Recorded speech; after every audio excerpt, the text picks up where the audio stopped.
चलिए बच्चों आगे बात करते हैं, कुछ क्वेश्चंस करेंगे। क्वेश्चंस जो कि बेस्ड हैं किस पे, बीट फ्रीक्वेंसी। ठीक है, जैसे हमें अब दो तरीके के सवाल मिलने वाले हैं। एक सवाल आपको मिलेगा जिसमें वैक्सिंग की जाएगी और एक सवाल आपको मिलेगा जिसमें फाइलिंग की जाएगी। ठीक है, दो सवाल हमको मिलने वाले हैं। ठीक है, तो याद रखिएगा, जैसे हमें सवाल मिल सकता है ना, दो पैटर्न के ऊपर। तो पहला मिलेगा आपको किस पे, वैक्सिंग। ठीक है, वैक्सिंग मीन्स वैक्स लगा दो। ठीक है, किस पे वैक्स लगाएंगे बच्चों, ये जो आपका प्रॉन्ग है ना, प्रॉन्ग, ये जो ट्यूनिंग फॉर्क है, जरा सोच के देखिए, जरा ध्यान से सोचिएगा। वैक्सिंग मीन्स वैक्स लगा देना। मोम माने वो कैंडल वाला जो मोम होता है ना, दैट वैक्स। अगर आप उस वैक्स को इधर लगा देंगे, है ना, इधर दोनों तरफ, इधर भी, तो क्या, ध्यान से देखिए, क्या वेट इंक्रीज होगा, वेट इंक्रीज होगा, है ना, मास इंक्रीज होगा, वेट इंक्रीज होगा, मास विल इंक्रीज। ठीक, इफ मास विल इंक्रीज बच्चों, फ्रीक्वेंसी विल डेफिनेटली डिक्रीज। ठीक है, मास का बढ़ना माने भारी हो जाना। ठीक है, एंड वो जब भारी हो जाएगा आपका प्रॉन्ग, तो डेफिनेटली जो फ्रीक्वेंसी है उसकी वाइब्रेट करने का जो उसका एम्पलीट्यूड है, जो टाइम पीरियड है, इट विल फॉल डाउन, है ना, जो फ्रीक्वेंसी है वो घटेगी, है ना, oscillation, number of oscillation will decrease in पर सेकंड। ठीक है, तो ये लफड़ा होता है। ठीक है, फ्रीक्वेंसी इसकी घटेगी, ये चीज याद रखिएगा। तो वैक्सिंग मतलब वैक्स लगा दो। सेकंड जो कैटेगरी अब आपको मिलेगी सवालों के अंदर, ये वो टर्म्स हैं जो मैं सवाल में आपको भी देने वाला हूँ आने वाले टाइम। सेकंड मिलेगी आपको फाइलिंग। ठीक है, फाइलिंग माने क्या होता है कि कोई भी प्रॉन्ग अगर आपको दे रखा है, ये ट्यूनिंग फ्रॉक आपको दे रखा है, ठीक है, तो इसकी जो ये दोनों आर्म्स हैं, है ना, ये दोनों आर्म्स जो है इनको छील दो, घिस दो, है ना। छीलना मतलब, फाइलिंग करना मतलब क्या होता है, जैसे ये आपकी पेंसिल होती है, आप इसको इधर आगे से छीलते हैं, ये शार्प होती चली जाती है ना, ऐसा, तो छील दो, यानी कि वेट डिक्रीज होगा, यानी कि वेट डिक्रीज होगा। तो इसका मतलब ये और ज्यादा हल्का हो जाएगा। तो अगर मास घटेगा तो फ्रीक्वेंसी विल बच्चों इंक्रीज, है ना, मास घटेगा तो फ्रीक्वेंसी विल इंक्रीज। तो अब किंग का इस्तेमाल में क्वेश्चंस में कैसे करने वाला हूं, जरा सुनिएगा।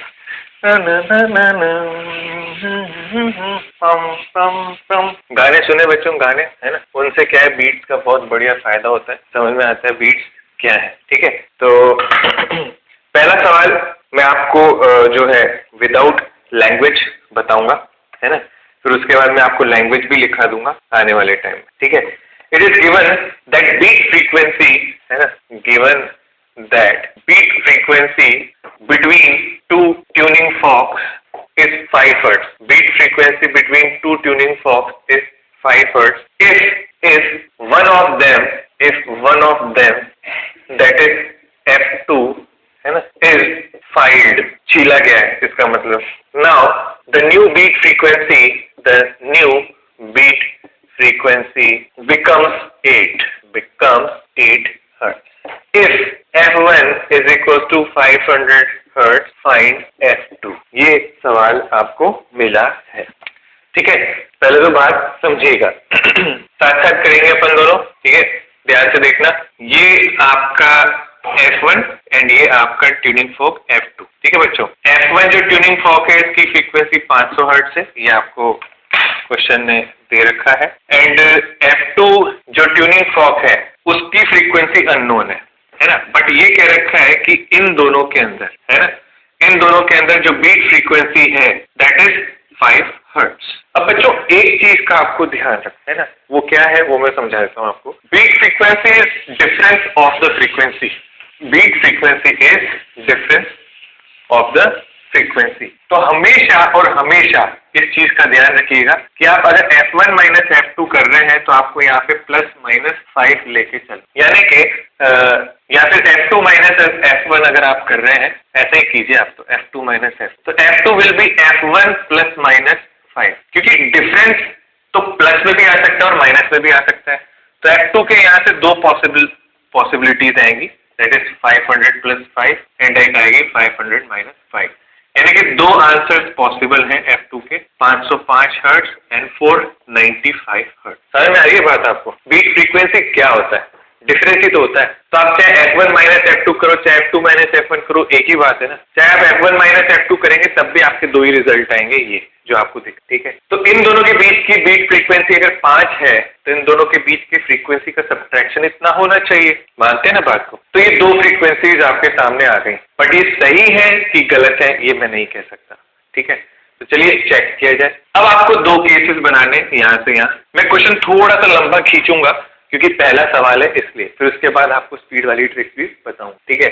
आपका tuning fork number 1 that is F1 and tuning fork number 2 that is F2। पहला मैं F2 505 ले रहा हूं यहाँ पे, ठीक है, एंड F1 तो अंडरस्टूड है 500 है ही से। अब आप क्वेश्चन में ये चेक कीजिए कि फाइल किसको किया है। Is one of them F2 is file, क्या किया है, F2 को फाइल किया है, माने छीला है। छीला है तो फ्रीक्वेंसी बढ़ेगी घटेगी, बढ़ेगी, सोच के देखो, बढ़ेगी घटेगी बढ़ेगी। तो बढ़ के 505 से क्या हो जाएगी, 506, 507, 508, 509, 510, 511, 512। ये देखो फ्रीक्वेंसी बढ़ते बढ़ते कुछ भी हो सकता है, मुझे नहीं पता ना कि कितनी बढ़ रही है, तो ये बढ़ते हुए ये ऑर्डर हो सकते हैं, ठीक है।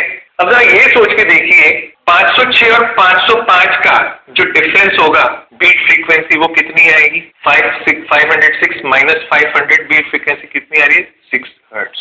ओके, यहाँ पे बीट फ्रीक्वेंसी कितनी थी इस जगह पे, इन दोनों के बीच में, ओके 5 हर्ट्ज। इसका मतलब पहले इसके कंपैरेटिवली अब बीट फ्रीक्वेंसी बढ़ी है। Next 507 minus 500, okay 7 hertz. Next 508 minus 500, 8 hertz. अरे यही तो कह रहा था वो क्वेश्चन कि इतना छील दो कि नई बीट फ्रीक्वेंसी क्या हो जाए, 8 हो जाए, और वो हो गई। इतना छील दो कि नई बीट फ्रीक्वेंसी क्या हो जाए, 8 हो जाए, और वो हो गई, और इस जगह पे हुई है। तो ये इस जगह पे हुई है, इसका मतलब आंसर 505 हर्ट्ज होगा, क्योंकि 505 को छीलने पे 508 आ रहा है, और 508 आते ही बीट फ्रीक्वेंसी बढ़ भी रही है, ठीक है। Hence this can be the possible solution and the available option in our question। वो 4 ऑप्शन जो होते हैं उनमें से आपको एक 505 जरूर दिखे। बट कई बार क्या होता है, बच्चों ने ये भी शिकायत की कि सर उसमें 505 भी लिखा होता है और 495 भी लिखा होता है, और हम कंफ्यूज हो जाते हैं कि दो ऑप्शन कैसे हो सकते हैं, और उसमें बोथ 1 और 2 भी लिखा हो सकता है। तो कभी भी दूसरे ऑप्शन को बिना देखे मत छोड़, ये मेरी आपको एक सलाह है, इसको मानिएगा, है ना। तो मैं आपको करके भी दिखाता हूँ, यहाँ पे हम पूरा कंफर्म होंगे कि ये काम का नहीं है, तभी हम इस सॉल्यूशन को डिस्कार्ड करेंगे। 495 हर्ट्ज है ना, और इधर 500 हर्ट्ज, ठीक है बच्चों, रेडी। फाइल कर रहे हैं ना, वापस से F2 को क्वेश्चन में फाइल कर रहे हैं, तो फाइल करेंगे तो फ्रीक्वेंसी बढ़ेगी, तो 496 करते करते करते करते 499 है ना, या फिर सीधे मैं 500 लिख दूं, 497, ऐसे करते करते आगे बढ़ता हूँ और 502 लिखता हूँ, फिर करते करते आगे निकलता हूँ, 508 निकलता। ओके, ध्यान से देखते रहना बच्चे, ठीक है, ध्यान से देखते रहना। शुरुआत में इन दोनों के बीच में बीट फ्रीक्वेंसी कितनी, 5, ठीक है, ध्यान से देखो। इधर बीट फ्रीक्वेंसी कितनी, 4, देखो 500 माइनस 496 कितनी आ रही है बीट फ्रीक्वेंसी, 4, है ना। फिर नेक्स्ट देखो बीट फ्रीक्वेंसी कितनी आ रही है, 3, इसका मतलब बीट फ्रीक्वेंसी घट रही है, इसका मतलब बीट फ्रीक्वेंसी घट रही है। अब क्वेश्चन के डेटा को देखते हुए बीट फ्रीक्वेंसी 5 से 8 अगर हो रही है, पहले बीट फ्रीक्वेंसी 5 थी और 8 हो रही है, तो इसमें तो क्या था कि बीट फ्रीक्वेंसी बढ़ रही थी, तो शुरुआत में ही एकदम से क्लिक हो गया कि हाँ ये ऑप्शन सही आएगा। बट वहां पे क्या होता है, 2-3 वैल्यू बच्चा चेक करता है और कहता है कि सर यहाँ पे तो बीट फ्रीक्वेंसी घट रही है, जो कि क्वेश्चन के बिल्कुल अपोजिट है, तो ये तो हो ही नहीं सकता। बट आगे की वैल्यूज हम चेक नहीं करते। ध्यान से देखिए, 500 को जैसे ही ये क्रॉस करेगा उसके जस्ट बाद से बीट फ्रीक्वेंसी आपकी बढ़ने लगेगी, एंड वापस से इसमें बढ़ते बढ़ते एक जगह आएगी 508, जहां पे फिर आपको 8 बीट फ्रीक्वेंसी मिलेगी। ये चीज अगर हम खो देते हैं ना, तो आपका एक सॉल्यूशन मिस हो जाता है। तो मैं नहीं कह रहा कि हमेशा आपको दोनों आंसर ऑप्शन में मिलेंगे, बट बाय चांस अगर मिले तो आपको इस चीज को बिल्कुल केयरफुली ऑब्जर्व करना है और इस तरीके से भी सोचना है, क्योंकि फाइलिंग में क्या होता है, मैं फ्रीक्वेंसी बढ़ा रहा हूँ और कितनी बढ़ा रहा हूँ मुझे नहीं पता कि आपने कितना छीला है प्रॉन्ग। अच्छा, आपने देखा होगा कई बार हमारे जो पुराने चाकू और कैंची होते हैं जो बहुत ब्लंट हो चुके होते हैं, तो उनको एक घिसने वाली मशीन में हम फाइल करवाते हैं। वो आता है एक बंदा रोड से जाता हुआ, कहता है कि अपना कोई भी पुराना चाकू छुरा हो ले आओ, धार करवा लो, तेज तीखा करवा लो, और हम लोग जाते हैं उसके पास और उसको छिलवा लेते हैं। छीलना उसी को कहते हैं, घिसना। घिसने से क्या होता है, वो नुकीला हो जाता है, कुछ मांस उसका जो है फ्रिक्शन के थ्रू हट जाता है, फाइलिंग उसको ही कहते हैं ना। तो ये फाइलिंग का प्रोसेस। आई बात समझ में? तो answer to this question is both 505 and 495। ठीक है, दोनों पॉसिबल कंडीशंस हैं एंड दोनों एग्जिस्ट कर सकते हैं। और क्यों कर सकते हैं इनको आप अपने शब्दों में लिखेंगे, है ना। मैंने आपको समझा दिया कि फाइलिंग करने के बाद F2 की फ्रीक्वेंसी बढ़ी और F2 की फ्रीक्वेंसी बढ़ी तो बीट फ्रीक्वेंसी बढ़ती हुई इसमें दिख रही है। तो पहला सॉल्यूशन तो आंख बंद करते ही ये तो आपको दिख ही गया होगा। अगले के अंदर थोड़ा सा कॉन्ट्रडिक्शन था, वो ये था कि पहले बीट फ्रीक्वेंसी घटी है एंड देन उसके बाद बढ़ने लगी है, तो ये भी ऑप्शंस में होगा, तो इसे टिक करेंगे हम। आ रही बात समझ में? क्या समझ पा रहे हैं खेल को? चलिए तो नेक्स्ट सवाल कीजिए फिर। If F1 is equals to 500 Hertz and initially beat frequency is 8 Hertz between F1 and F2. If F1 is waxed, इस बार मैंने F1 को वैक्स किया है, ठीक है। If F1 is waxed, then find value of F2। ठीक है, ये क्वेश्चन है अपने पास, ठीक है, ध्यान से समझना। अब थोड़ा सा स्पीड से चल सकते हैं अपन, जहां तक मुझे लगता है। एक आपका 500 हर्ट्ज, ठीक है, एंड दूसरा आपका F2 अननोन, ठीक। मगर ये कह रखा है कि दोनों के बीच की जो बीट फ्रीक्वेंसी है वो कितनी है? 8 हर्ट्ज। दोनों के बीच की बीट फ्रीक्वेंसी कितनी है? 8 हर्ट्ज, ठीक है। अगर बीट फ्रीक्वेंसी 8 हर्ट्ज है तो पॉसिबिलिटी दो हो जाएंगी, है ना। क्या क्या हो जाएंगी? एक 492 हर्ट्ज एंड एक 508 हर्ट्ज। माने 500 प्लस 8 एंड 500 माइनस 8, ये मन में बिठा लीजिए, है ना। और इनका कंपैरिजन करोगे किसके साथ में? इसके साथ में, 500 हर्ट्ज के साथ। इसका कंपैरिजन इसके साथ में करना, ठीक है। अब F1 को वैक्स कर रहे हैं अपन, F1 को वैक्स कर रहे हैं, इसको वैक्स किया जा रहा है, मतलब वैक्स कर दो, है ना, वैक्स कर दो। तो इसको अगर वैक्स कर दोगे तो फ्रीक्वेंसी बढ़ेगी, तो 501, 502, 503, 504। अच्छा, वैक्स करने पे फ्रीक्वेंसी बढ़ती है घटती है? वैक्स करेंगे तो मास बढ़ेगा, मास बढ़ेगा तो फ्रीक्वेंसी घटेगी यार, उल्टा कर दिया मैंने। तो आपको यहाँ घटाना पड़ेगा, 499, 498, 497, सो ऑन। ध्यान से देखिए, 499 माइनस 492, बीट फ्रीक्वेंसी कितनी आ रही है?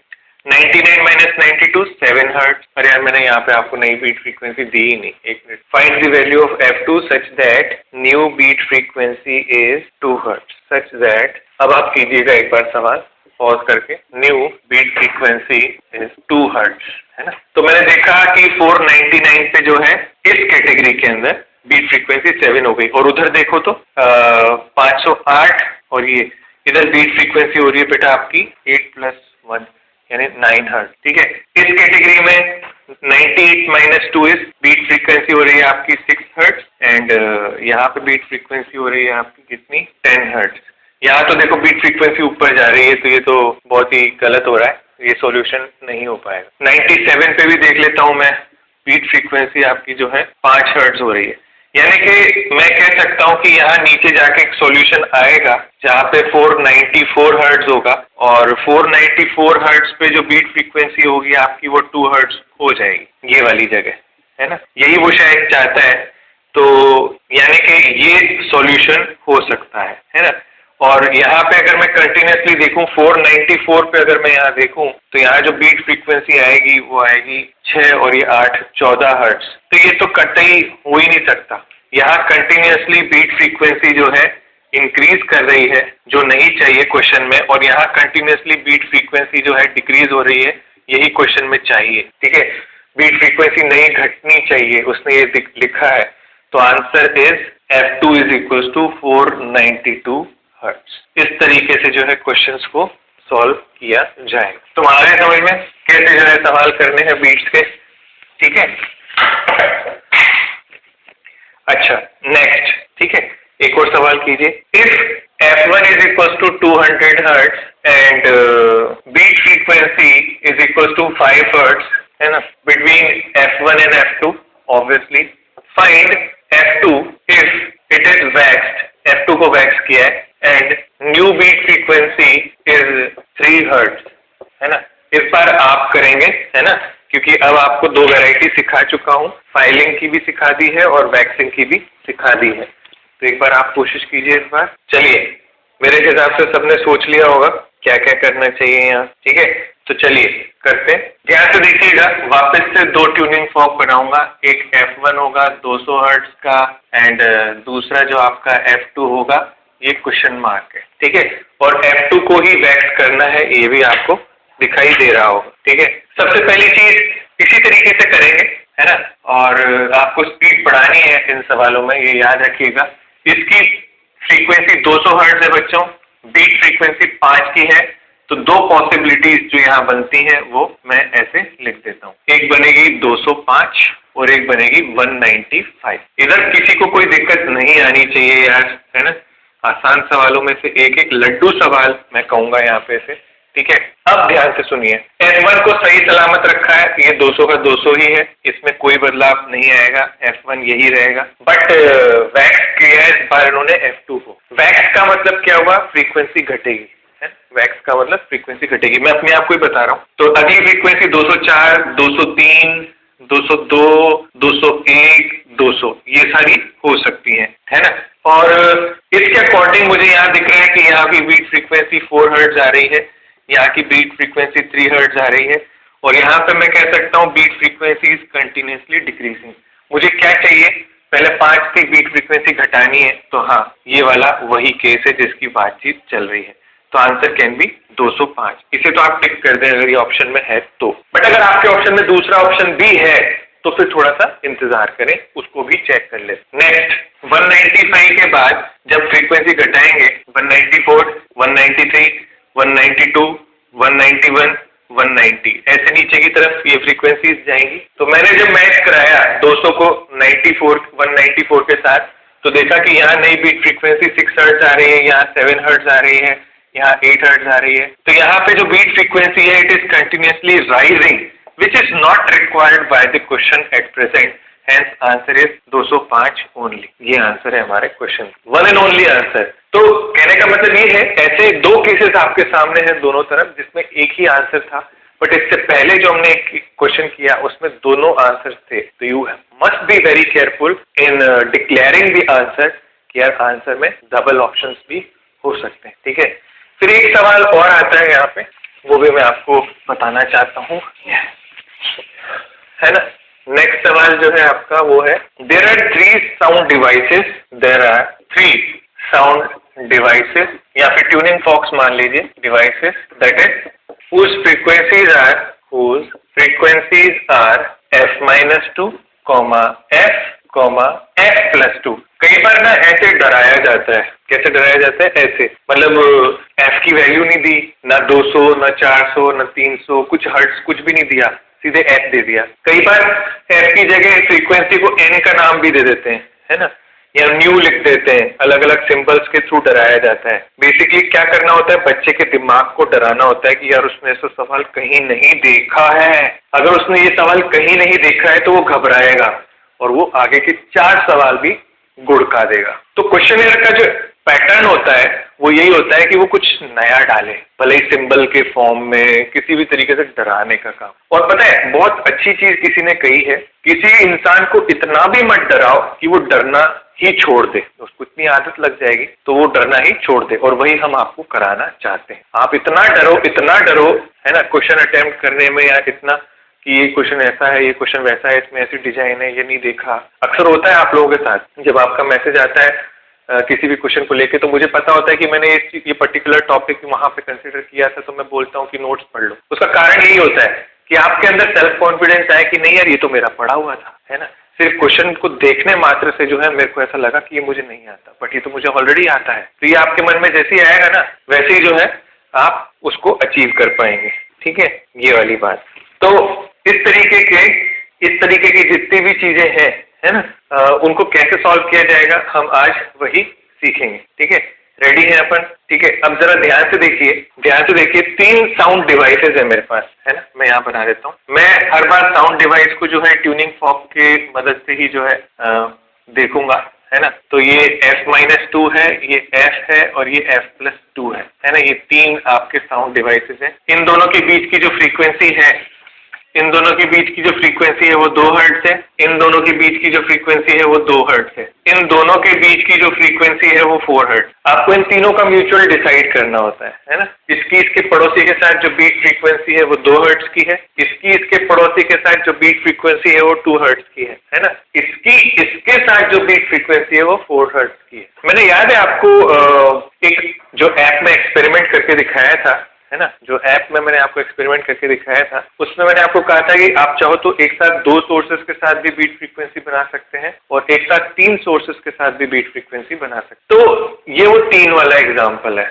अभी तक हम 2 के साथ बीट फ्रीक्वेंसी बना रहे थे। अब उसने ये कहा कि अगर 3 सोर्सेज एक साथ हैं और तीनों की बीट्स, फाइनल बीट्स अगर मुझे निकालनी है तो मैं कैसे निकालूं। तो आप ऐसा मान लें, एक 200 है ना, एक 202 और एक 204, इस तरीके की बीट्स पे है। अब इनके बीच की मुझे बीट्स निकालनी, कितनी बीट्स ये तीनों मिलके प्रोड्यूस कर सकते हैं 1 सेकंड के अंदर, मुझे ये पता लगाना है। मुझे क्या पता लगाना है, how many beats will be heard per second, है ना। तो क्वेश्चन आगे कंटिन्यू करता हूँ, how many beats will be heard per second due to them. या फिर मैं क्वेश्चन को रीफ्रेम करके ऐसे भी लिख सकता हूँ, find beat frequency, find beat frequency of this setup, find beat frequency of this setup। ठीक है, ये भी मैं पूछ सकता हूँ आपसे। तो चलिए शुरू किया जाए इस सवाल को। सबसे पहले इंडिविजुअल फ्रीक्वेंसीज लिख लीजिए। पहले वाले सेटअप में इन दोनों के बीच की फ्रीक्वेंसी 2 हर्ट्ज आई थी, है ना। तो इन दोनों के बीच का जो टाइम पीरियड होगा, है ना, उसको मैं T1 लिख लेता हूँ, T1 which is half second. ठीक है, अगली जो बीट फ्रीक्वेंसी आई कोइंसिडेंटली वो भी सेम आ गई, तो T1 T2 दोनों सेम हो गए। तो ये बीट का टाइम पीरियड है बच्चों, इन दोनों के बीच का टाइम पीरियड, इन दोनों बीच का टाइम पीरियड, है ना। थर्ड टाइम पीरियड यहाँ से मिलेगा, that is because of 4 hertz, and T3 की वैल्यू हो जाएगी अपने पास 1/4 सेकेंड्स। होगी नहीं होगी ध्यान से देख लो। इसका मतलब ये है कि पहली बीट जो आपको सुनाई देगी वो 1/2 पे सुनाई देगी, एंड दूसरी बीट जो आपको सुनाई देगी वो 2/2 पे सुनाई देगी। ध्यान से सुनिएगा, है ना। तो मैं यहाँ लिख रहा हूँ first beat, second beat, third beat, जितनी है मुझे नहीं पता कितनी बीट्स आने वाली हैं, है ना। फोर्थ बीट मैं अपनी तरफ से मैक्सिमम करके रख रहा हूँ, है ना। जो मैक्सिमम नंबर यहाँ लिखा हो ना, उतना तो नंबर वहां तक डाल ही दें, 1 2 3 4। जो मैक्सिमम यहाँ लिखा हो 2 2 4 आ रहा है ना, तो मैक्सिमम नंबर ये, तो मैंने 1 2 3 4 डाल दिया वहां। पहली बीट आएगी 1/2 पे, क्योंकि टाइम पीरियड ही बीट का वही है इस वाले केस की अगर मैं बात करूं। अगली बीट आएगी 1/2, तो अगली बीट आएगी 2/2 यानी कि 1 सेकंड पे, है ना। ध्यान से देखो ना, अगली बीट 1 सेकंड पे ही आएगी। इसके साथ भी वही होगा, तो हाफ और ये 1। ठीक है, पहली बीट आएगी 1/4 पे। मैं बच्चों को ऐसे याद दिलाता हूँ कि आप सिर्फ और सिर्फ 2 है तो 2/2 मल्टीप्लाई करते जाइए, 2/2, तो ये एक्चुअली 1 ही होता है ना। यहाँ पे 2/4 करते जाइए, है ना। फिर ऊपर 3 है तो 3/4 करते जाइए, है ना। फिर उसके बाद यहाँ है तो 4/4 करते जाइए। मतलब जो ऊपर नंबर हो, सेकंड बीट तो 2 × 1/4, फर्स्ट बीट तो 1 × 1/4, थर्ड बीट तो 3 × 1/4, है ना। ऐसे करते जाइए।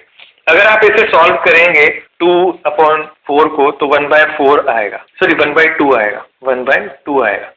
तो इस हिसाब से आप ध्यान से देखिए, ये तीनों बीट सेम टाइम पे अकर हो रही हैं। ये तीनों बीट सेम टाइम पे अकर हो रही हैं। अगर 3 सोर्सेस एक साथ टू करें तो आप रिकॉग्नाइज नहीं कर पाएंगे कि इन तीनों में से किसने की। वो साउंड एक ही मानी जाएगी, 3 डिफरेंट नहीं मानी जाएंगी। इसी तरीके से यहाँ 1 1 और यहाँ भी 1 आ रहा है कैंसिल होके, है ना। तो this is actually equals to 1 hertz. तो मैं कह सकता हूँ कि 1 हर्ट्ज भी जो है कॉमन सुनाई देगा।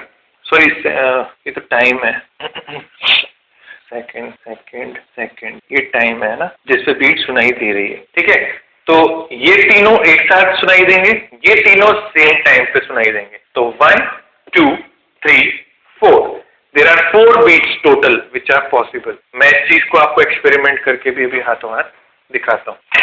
ठीक है, पहली चीज तो ये समझें कि सबसे पहला काम मैंने क्या किया, मैंने 2 सोर्सेस के बीच की बीट फ्रीक्वेंसी ली सबसे पहले, क्योंकि 2 से मैं कंफर्टेबल था पहले से ही। फिर अगले 2 से ली, फिर अगले 2 से ली, है ना। पेयर बनाए 2 के मैंने 3, उन तीनों की मैंने बीट फ्रीक्वेंसीज लिखी, है ना। इन तीनों की बीट फ्रीक्वेंसीज लिखी, उनसे मैंने बीट का टाइम पीरियड लिखा। फिर मैंने ये देखा कि 1 सेकंड के अंदर ये वाला कितनी बीट निकाल रहा है, तो 2 बीट निकाल रहा था। फिर 1 सेकंड में ये 2 बीट निकाल रहा था, बट ये वाला 1 सेकंड में 4 बीट निकाल रहा है। तो अगर काउंट किया जाए तो 4 2 2 टोटल 8 बीट है इन तीनों की मिला के टोटल 8 बीट है।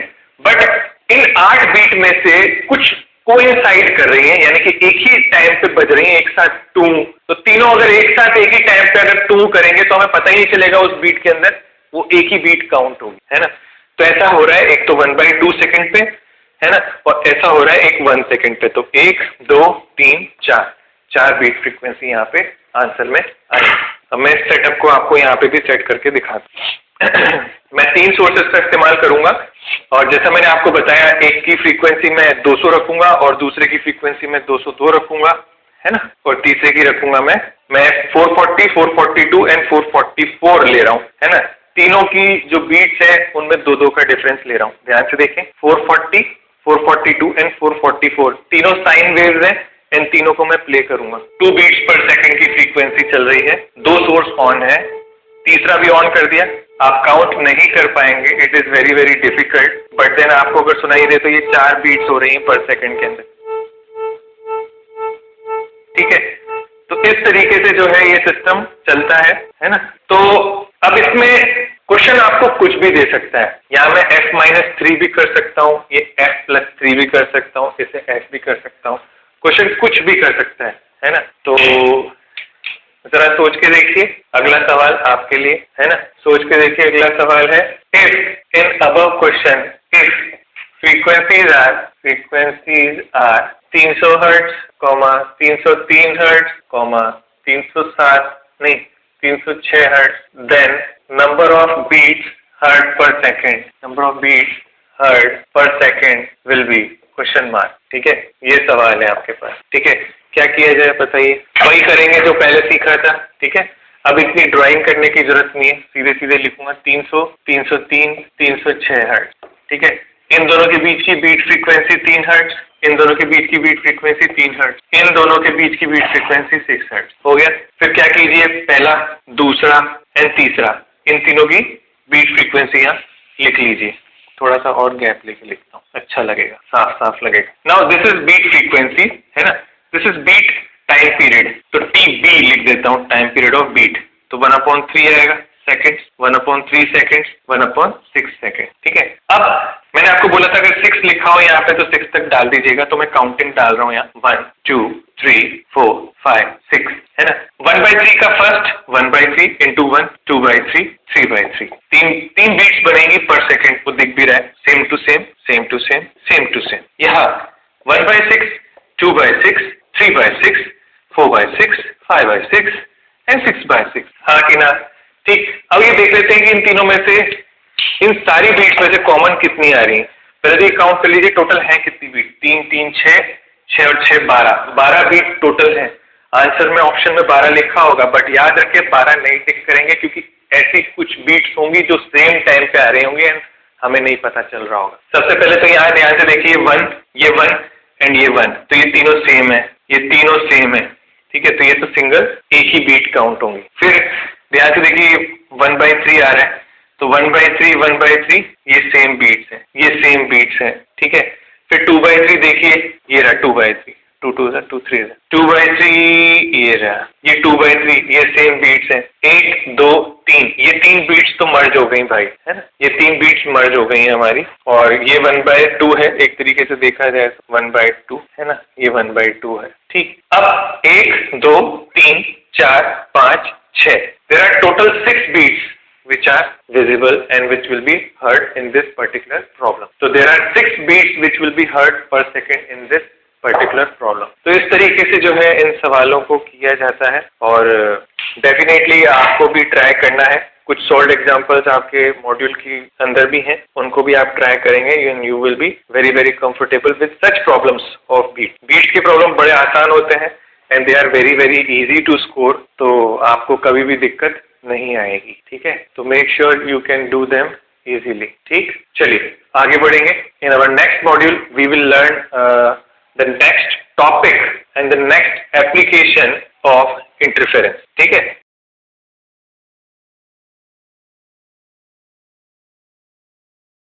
Hello hello Radhe Radhe all of you. जो टॉपिक हम लोगों ने लास्ट क्लास में पढ़ा था बच्चों, इट वाज बीट्स। ठीक है, मैंने कुछ एक्टिविटीज भी आपको दी थी ऐप के थ्रू, आप लोगों ने शायद ट्राई की होगी और उसके थ्रू आप लोगों को पता चला भी होगा कि बीट क्या होता है, राइट। और अगर नहीं चला है, थोड़ा फील अगर कम आता है, तो बच्चों फटाफट से जो है कॉल करके जो है उस चीज को डिस्कस जरूर किया कीजिए, है ना। या फिर मुझे सिर्फ एक मैसेज ड्रॉप किया कीजिए कि सर हमें फील नहीं आई है, मुझे थोड़ी सी बात करनी है और समझ।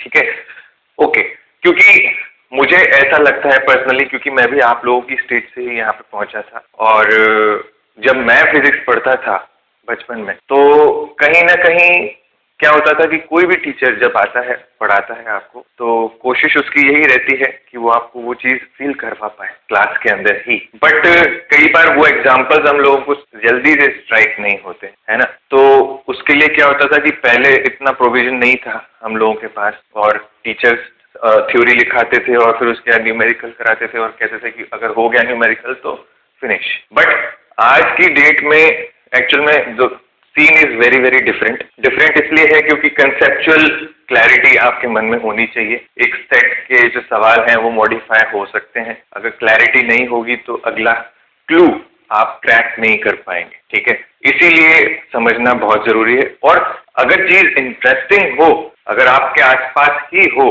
तो समझने का बहुत फायदा हो जाता है। For an example, guitar tuner, आप लोगों ने नाम सुना होगा। There is a guitar tuner. Guitar tuner आता है जिसकी मदद से लोग बाग अपने गिटार को ट्यून करते हैं।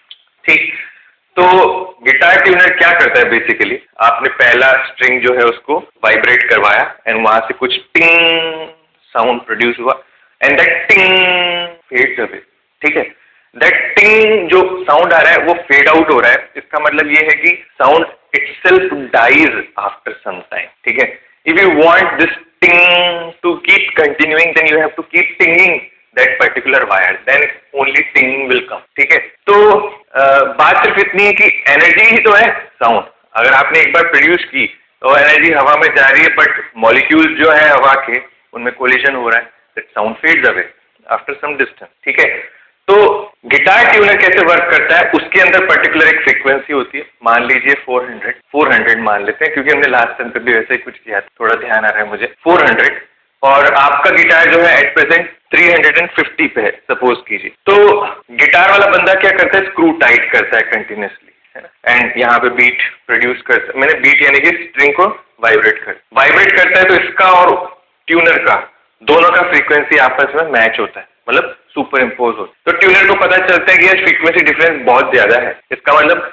अभी जो ट्यूनिंग है गिटार की वो बेकार है ना। फिर वो उसको और टाइट करता है गिटार वाला बंदा, और फ्रीक्वेंसी बढ़ती है, 350 से 390 तक पहुंचती है, 395 तक पहुंचती है। तो ऐसे ऐसे क्या होता है, जब फिर दोबारा से सुपर इम्पोज होता है, तो अब जो है सुपर इम्पोज होने के बाद फ्रीक्वेंसी जो आई वो 5 की है, 95 पे पहुंच गई, और वो 400 पे है ट्यूनर। हमको 400 पे लेके जाना है, तो जब तक वो बराबर नहीं हो जाती, जब तक बीट आना बंद नहीं हो जाती, तब तक वो गिटार को ट्यून करता है। इसीलिए गिटार को ट्यून करना, अब गिटार ट्यून करना इसलिए जरूरी है क्योंकि आपके सारे म्यूजिकल इंस्ट्रूमेंट्स जो हैं वो उनका जो नोट बनेगा, हाई नोट, और वो पूरा सब कुछ उसी के बेस पे बनेगा। ठीक है, इसीलिए it becomes very very important for us. तो हम लोग बीट पढ़ रहे हैं, बीट की फीलिंग आप लोगों को मिल गई होगी काफी हद तक, है ना। मेरे ख्याल से अपन ने काफी ज्यादा ही डिस्कशन यहाँ पे किया है बीट के ऊपर। ठीक है, अब कुछ लास्ट टर्न पे जो हमने लिखा था वही मैं दोबारा से यहाँ पे लिख रहा हूँ, एंड मैंने आपको कहा था डायग्राम बच्चों आप लोग बना लेंगे तो ज्यादा बेनिफिट में हम रहेंगे।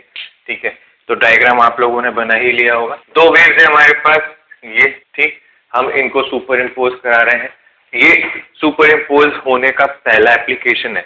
ठीक है, इसके बाद और भी एप्लीकेशंस पढ़ेंगे हम, बट सुपर इम्पोज होने का पहला एप्लीकेशन। अच्छा, सुपर इम्पोजिशन बच्चों मैंने आपको कम कराया है, और उसका कारण मैंने आपको पहले ही एसएचएम में बताया। मैंने आपको कहा था कि एसएचएम में मैं करा रहा हूँ, इसके सारे वेराइटीज मैं आपको साउंड में नहीं कराऊंगा। साउंड या स्ट्रिंग दोनों में मान लें हम कॉमन टॉपिक है, तो एक बार एसएचएम को जरूर रिवाइज करें कि अगर साइन के फंक्शन के अंदर आगे माइनस लगा हुआ आता है तो उसको अंदर कैसे लेके जाया जाता है वो आप एक बार देख लें, एसएचएम में देख लें। साइन, एक साइन का फंक्शन है, दूसरा कॉस का फंक्शन है, तो उस कॉस को साइन में कैसे बनाया जाता है वो एक बार जरूर देख लें। मैंने सब चीजें वहां लिखाई हैं। ठीक है, इन चीजों को ध्यान रखें, ठीक। और अगर तब भी दिक्कत आती है तो मुझे जो है आज ही की डेट में आप बता दें, है ना, तो फिर मैं उसको ले लूंगा नेक्स्ट क्लास में, ठीक। ओके, हाँ, तो y net is equal to y1 plus y2 है ना, सुपर इम्पोजिशन करना ही है। तो ये हमारे पास फलाना इक्वेशन आई थी, इसमें हमने इस पर्टिकुलर पूरे टर्म को जो है न्यू एम्पलीट्यूड घोषित किया था। We considered this as the new amplitude, इसे नया एम्पलीट्यूड हमने घोषित किया है, and this is the frequency of vibration, ठीक है। Now this equation says that, ये जो इक्वेशन यहाँ पे आई है ये कहती है कि हमारा जो पार्टिकल है इस नई इक्वेशन का, उसकी जो फ्रीक्वेंसी है वो ये है 2 पाई एफ न्यू। ध्यान से देखिए, अगर इस फंक्शन को मैं लिखना चाहूंगा तो मैं ऐसे लिख दूंगा 2 pi f nu into t, omega t, है ना, तो ये ओमेगा न्यू है इंटू टी। तो अगर ये ओमेगा न्यू है और ये 2 pi f nu into t लिखा जा रहा है, तो एफ न्यू ये है। तो this is the new frequency which we have, which is actually average of these two, ठीक है। तो इसका मतलब जो हमारा नया पार्टिकल अब जो मीडियम के अंदर है, ध्यान से समझना आप, इसको ऐसे समझिए आप, कभी कभी क्या होता है कि जैसे अपने घर की बात ले लेते हैं अपन, है ना, वैसे जरूरी नहीं कि सब घर में ऐसा होता हो, बट एक इंस्टेंट की बात करो, क्या पता कोई आप में से इसको लिंक कर पाए। सपोज पापा ने आपको कहा कि चलो बेटा अपन आज यहाँ चलेंगे, ठीक है, एंड मम्मा ने कहा कि नहीं नहीं आज अपन को उधर जाना था, अपन ने पहले से ही सोचा हुआ था वहां चलेंगे। माने दो लोगों की वेव आ रही है एंड दोनों के बीच में आप है medium, you are the medium, दोनों की वेव आ रही है, वो आप ही की तरफ आ रही है एंड आपको दोनों का ही कहना मानना है। बात समझिएगा, बिल्कुल आपको दोनों का ही कहना मानना है। तो आप कुछ ऐसा रास्ता निकालेंगे कि उसका भी काम हो जाए और इसका भी काम हो जाए और मैं एकदम उन सबको खुश कर पाऊँ, क्योंकि वो मेरे बहुत इंपॉर्टेंट लोग, ठीक। तो कुछ कुछ ऐसा ही मीडियम के पार्टिकल्स भी यहाँ पे कर, ठीक है, उस तरफ से भी वेव आ रही है, इस तरफ से भी वेव आ रही है, दोनों वेव को एनकाउंटर कर रहा है एक मीडियम का पार्टिकल बेचारा, उसको तो सब कुछ मानना है, दोनों ही वेव का कहना मानना है। तो उसकी जो नई एसएचएम की जो फ्रीक्वेंसी आती है वो एक्चुअली आती है उन दोनों का मीन। तो ये चीज यहाँ पे काफी काम की है, ये आपको स्टेटमेंट याद रख। And the amplitude is new. अब न्यू एम्पलीट्यूड से क्या फर्क पड़ने वाला है, न्यू एम्पलीट्यूड देखते ही पता चल रहा है कि कॉस का फंक्शन है, तो पक्की बात है एम्पलीट्यूड कंटिन्यूसली वेरी होगा विद रिस्पेक्ट टू टाइम, ये आपको पता चल ही गया होगा, क्योंकि कॉस की वैल्यूज जो होती है वो -1 से 1 के बीच में होती हैं, और अगर मैं मॉड कॉस की बात करूं तो वो 0 से 1 के बीच में होती हैं, ठीक है, या फिर कॉस स्क्वायर थीटा की बात करूं तो भी वो 0 से 1 के बीच में होती है। ये सारी चीजें आपको ध्यान रखनी है, ठीक है। तो ऐसा देखा गया कि एम्पलीट्यूड जो है वो कंटिन्यूसली वेरी कर रहा है, और अगर एम्पलीट्यूड वेरी करेगा ना बच्चों, तो लाउडनेस भी वेरी करेगी। ये आपने कुछ समय पहले ही पढ़ा है, जस्ट अभी, इंटेंसिटी और लाउडनेस का जहां फॉर्मूला हम लोगों ने लिखा था वहीं। तो हम अब ये पता लगाएंगे कि ऐसे टाइम्स क्या है जब लाउडनेस सबसे ज्यादा हाई है, एम्पलीट्यूड सबसे ज्यादा हाई है। तो let's check out the times when amplitude is maximum and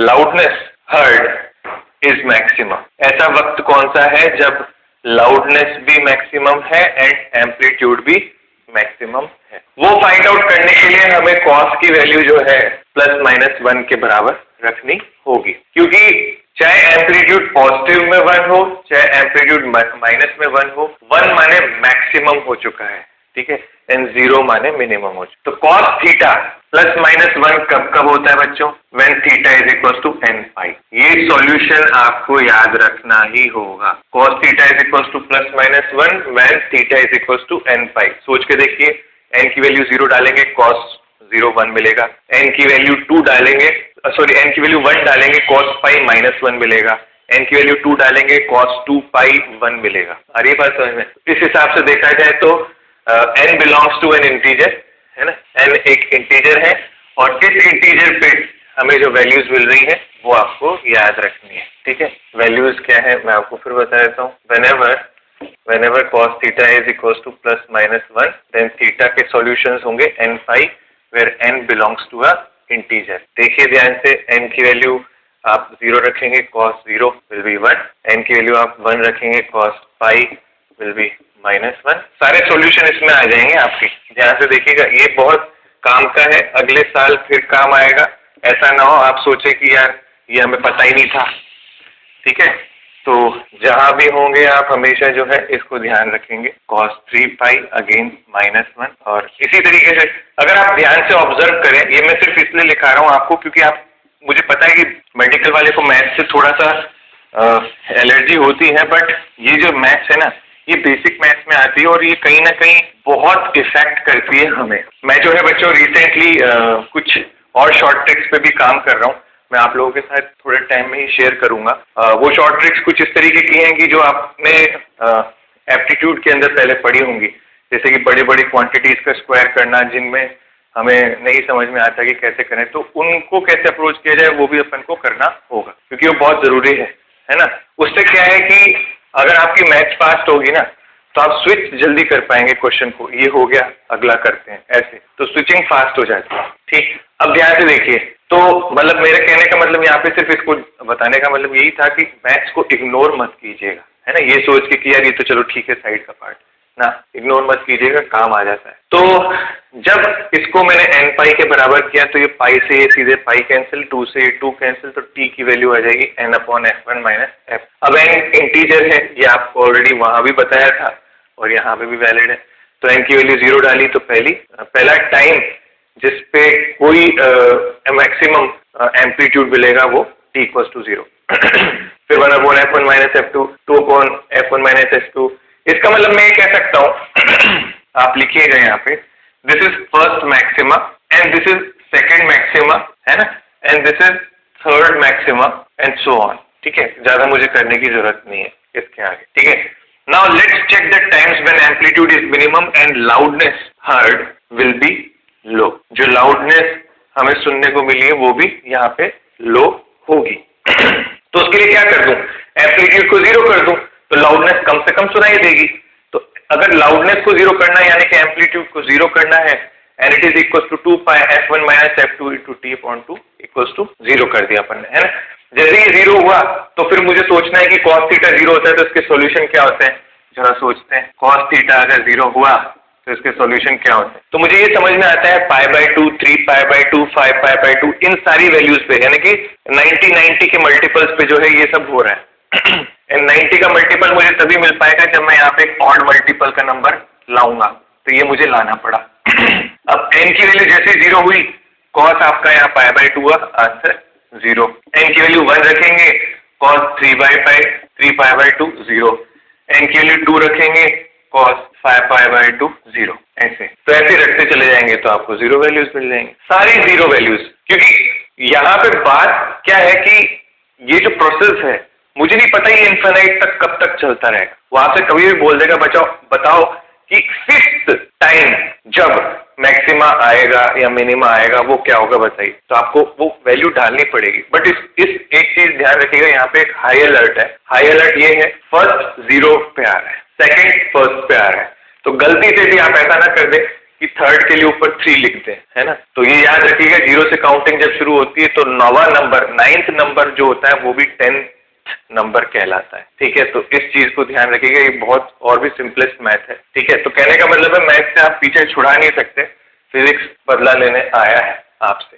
ठीक है, तो t = 2n + 1 2 times f1 - f, ये हमारा टाइम हो गया यहाँ, where n belongs to a integer. अब आप n की वैल्यूज डालते जाइए, 0 से स्टार्ट करेंगे तो ये first minima, this is first minima, this is your second minima. ठीक है, आगे बात समझ में। तो अब आप क्या करें, अब इस प्रोसेस में हमें क्या करना है न्यूमेरिकल सॉल्व करने के लिए। यहाँ तक तो मैंने आपको ये समझा दिया कि कब लाउडनेस ज्यादा कब loudness come.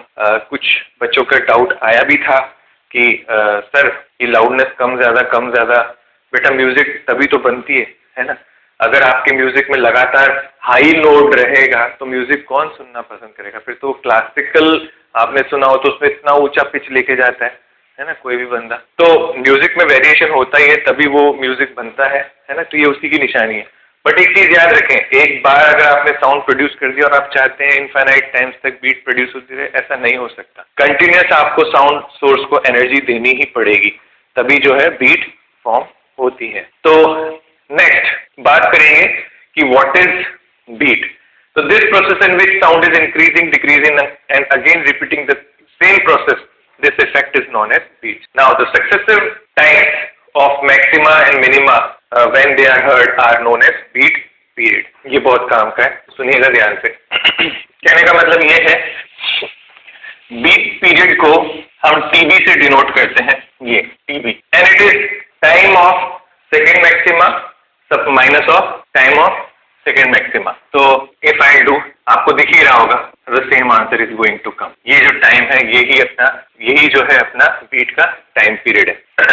This is time period of beat, है ना, ये बीट का टाइम पीरियड है। अगर कोई पूछे कि बीट फ्रीक्वेंसी बताइए, है ना, तो बीट फ्रीक्वेंसी बताने के लिए यानी कि एफ बी मुझे बताना है, तो it is 1/TB and it is what, F1 minus F2। Answer simple as that. छोटा सा एग्जांपल लूंगा आपके सामने, है ना, एंड उसके बाद आप समझ ही जाओगे कि क्या कहना चाह रहा हूँ। जैसे एक सोर्स जो है ना, इसकी फ्रीक्वेंसी है 440 हर्ट्ज एंड इनफैक्ट मैं ऐसे क्यों बोलूँ, मैं ऐसे बोलता हूँ, एक ट्यूनिंग फॉर्क है। ट्यूनिंग फॉर्क समझते हैं ना सब लोग, पहले 9th क्लास में पढ़ा ही होगा आपने। इसमें ये 2 प्रॉन्ग्स होते हैं और ये हैंडल होता है, टंग करके मारते हैं तो टंग साउंड प्रोपोगेट करते हैं। तो इसकी फ्रीक्वेंसी जो है 440 हर्ट्ज है एंड दूसरा ट्यूनिंग फॉर्क जो है इसकी फ्रीक्वेंसी जो है वो है 442 हर्ट्ज, है ना। ये 2 सोर्सेस हैं हमारे पास, ठीक। अब मैं आपसे पूछता हूँ बीट फ्रीक्वेंसी कितनी है इनकी, तो आप क्या करेंगे, सीधे F2 माइनस F1 कर दीजिए, कोई फर्क नहीं पड़ता आप इसमें से किसको सब्ट्रैक्ट कर रहे हैं। तो आपको दिखेगा यहाँ पे कि sir 442 minus 440 is actually 2 hertz. तो बच्चों बिल्कुल सही बात है, 2 हर्ट्ज इसकी बीट फ्रीक्वेंसी है ना। And time period of this beat will be 1/2 second, यानी कि 0.5 सेकेंड, यानी कि हर 0.1 सेकेंड के अंदर आपको एक बीट सुनाई देगी और हर 1 सेकेंड के अंदर आपको 2 बीट सुनाई देंगी। ध्यान से सोच के देख लीजिए, 2 hertz means 2 oscillations per second, 0.1 second means there will be 1 oscillation in 0.5 second, ठीक है। तो this is what the time period of beat and the frequency of beat. इसके अंदर क्या क्या कंडीशंस होती हैं, तो आपको ध्यान होगा, डेल्टा एक्स जब n लैम्डा के बराबर हो जाएगा तो कंस्ट्रक्टिव इंटरफेरेंस होगा, यानी कि इंटेंसिटी आपको मैक्सिमम मिलेगी। एंड जब डेल्टा एक्स की वैल्यू 2n+1 λ/2 होगा तो डिस्ट्रक्टिव इंटरफेरेंस होगा और इंटेंसिटी जो है मिनिमम मिलेगी। ये चीजें आप लोगों ने ऑलरेडी समझी हुई, ठीक है। आने वाले कुछ सवालों में, जैसे ये 3 सवाल यहाँ पे हैं, तो इनके माध्यम से मैंने ये सारी चीजें क्लियर करने की फिर से कोशिश की है और आई होप आप लोगों ने बीट की बेटर प्रैक्टिस कर ली होगी। कल तक मेरी बात हुई कई बच्चों से, उनका कहना है कि हम सर साथ साथ चल रहे हैं, तो बहुत अच्छा लगता है ये सब सुन के and I feel very proud कि बच्चे बिल्कुल साथ साथ चल रहे हैं और इनको आने वाले समय में कोई तकलीफ आएगी ही नहीं and you will be always smiling. और जिनका छूटा है वो भी जो है कंटिन्यूसली जो है टच में रहें और बात करते रहें, हम लोग जो है उसको साथ साथ ले आएंगे, है ना। बट अगर आप बात नहीं करेंगे तो फिर थोड़ा दिक्कत हो जाएगी, है ना। तो हमेशा एक मैसेज ड्रॉप करके रखें कि सर कुछ डिस्कस करना है ना। और एक चीज मैं और कहना चाह रहा था यहाँ पे, वो ये थी कि कल जो बीट के सवाल आप लोगों ने किए हैं, आपने नोट किया होगा कि मैंने 2 प्रॉन्ग्स में से F1 और F2 में से एक ही प्रॉन्ग के अंदर कुछ या तो फाइलिंग की या वैक्सिंग की, ठीक है। तो आप हमेशा क्या करें, जैसे मैंने सपोज 5 क्वेश्चन करवाए आपको कल, तो आप उन 5 क्वेश्चन को 10 क्वेश्चन बना लें। कैसे बनाएंगे आप 10 क्वेश्चन, सारा का सारा फॉर्मेट क्वेश्चन का सेम रहने दीजिए। जैसे मैंने लिखा है था, मैंने अपने क्वेश्चन में लिखा था कि F2 इज वैक्स्ड, है ना। तो आप उस अपने वाले क्वेश्चन के अंदर आप अपनी तरफ से क्वेश्चन बनाए, उसमें लिख दें F1 इज वैक्स और उसी सेम क्वेश्चन को फिर से सॉल्व कर लें, समझ रहे हैं। तो आपको क्या होगा कि एक ही क्वेश्चन से 2 सवाल मिल जाएंगे। तो ये चीजें आपको कर लेनी चाहिए अपने एंड पे, थोड़ा सा डेटा इधर उधर सरका के, सो दैट कि आपकी प्रैक्टिस बढ़ जाए, है ना।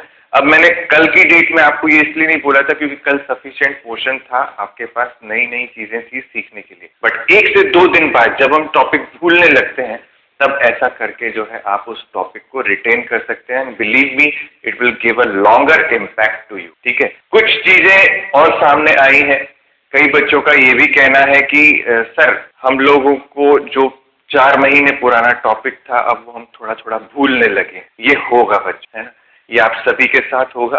कुछ कुछ चीजें आप भूलेंगे, उसका मेन कारण ये है क्योंकि आप जब नए के ऊपर जोर डालते हैं समझने के ऊपर, तो पुराना वाला पार्ट जो है वो धीरे धीरे लैप्स होता है। बट इसका एक ही रास्ता है, इसका एक ही समाधान है। हर दिन में सिर्फ मात्र 15 मिनट निकालिए एंड एक क्विक रिकैप कर दीजिए फटाफट से। हाँ, ये मेरे को फॉर्मूला याद है, ये इस तरीके से लगता है, हाँ ये इस तरीके से था। फ्रीली फॉल में 3:5:2 ऐसे चलता है, सारा का सारा 1:5, मतलब 1:3:5 जो भी है, पूरी लॉजिक से सब मन में हवा में चलने चाहिए एंड विद इन 15 मिनट्स आपको उस चैप्टर को फिनिश करना है, भले ही वो किसी भी लेवल पे हो, समझ रहे हैं ना। सिर्फ एक आंखों के सामने से होके निकल जाएगा ना, तो पूरी पिक्चर रिफ्रेश हो जाती है। आपको यूट्यूब पे आपने अक्सर देखा होगा कि there are some comedy scenes of the movie, है ना, उन कॉमेडी सीन्स को देख के मुझे पूरी पिक्चर याद आ जाती है। अच्छा हाँ, ये सीन इसके बाद था, ये सीन ऐसे था, ये सीन ऐसे था, सेम टू सेम, है ना। जस्ट मेक श्योर कि आप ये चीज अपनी हैबिट में ले आए।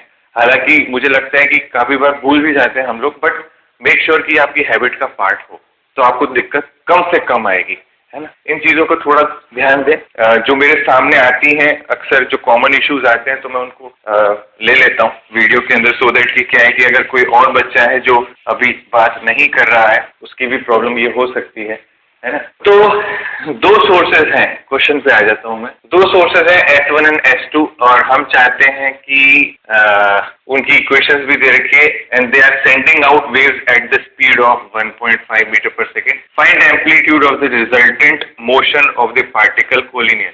यानी कि ये जो लाइन है जो इन दोनों को अपने अंदर रखती है, सोर्सेस को, इसी लाइन पे पार्टिकल लाया करेगा। एक बार पार्टिकल यहाँ बिठा देते हैं, let's say this is position A, एक बार पार्टिकल को यहाँ बिठा देते हैं सेंटर पे, एंड एक बार पार्टिकल को यहाँ बिठा देते। 3 केसेस लिखे हैं उसमें, तीनों केसेस कर लेते, ठीक है। तो मैं इधर लिख देता हूँ सॉल्यूशन ऑफ 1, ठीक है, ओके। अब सबसे पहला पार्ट कर लेते हैं मिडिल वाला, ठीक है। That is if interference occurs at C. अगर इंटरफेरेंस जो है सी पे आएगा तो क्या होगा वो देख लेते। ये वेव यहाँ से यहाँ ट्रेवल करके यहाँ पहुंचा, कितना चला, 1 मीटर। ये वेव यहाँ से ट्रेवल करते यहाँ पहुंचा, कितना चला, 1 मीटर। तो मैं कह सकता हूँ x1 ने जो डिस्टेंस ट्रेवल की वो भी 1 मीटर, एंड x2 ने जो डिस्टेंस ट्रेवल की वो भी 1 metre. Hence delta x will be equal to what, x2 minus x1, and hence it will be 0, and hence it will be 0. Delta x coincidentally 0 आ गया।